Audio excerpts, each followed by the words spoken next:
माझं नाव ज्ञानेश्वर जयराम खालकर.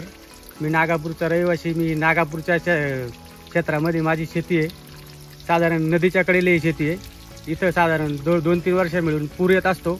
अगदी पुराच्या बागाच्या वरून पाणी असतं आणि त्यामध्ये माती बरीचशी वाहून जाते आणि चुनखड शिल्लक राहतं. तर त्यामुळं फेरसची डेफिशियन्सी निर्माण होते.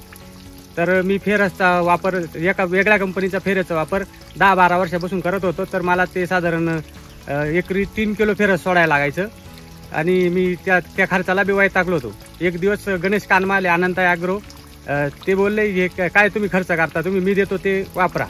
श्रीराम कंपनीचं फिग्रो म्हणून एक फेरस 17% मला दिलं. तर मी बी ते वापरायला अगोदर थोडासा कानाडोळा केला. म्हटलं काय हे तसंच असावं. तर टाकल्यानंतर मला त्याचा 1 किलोमध्येच रिझल्ट मिळाला आणि खुश झालो मी. आणि बाकीचा जास्त खर्च करायची मला गरज काही पडली नाही आणि त्याच्यामुळं माल पण हिरवा राहिला, पानं पण हिरवी आणि फेरसची डेफिशियन्सी अजिबात कुठे जाणवत नाही आणि वरून परत फेरसही फवारायची गरज पडली नाही.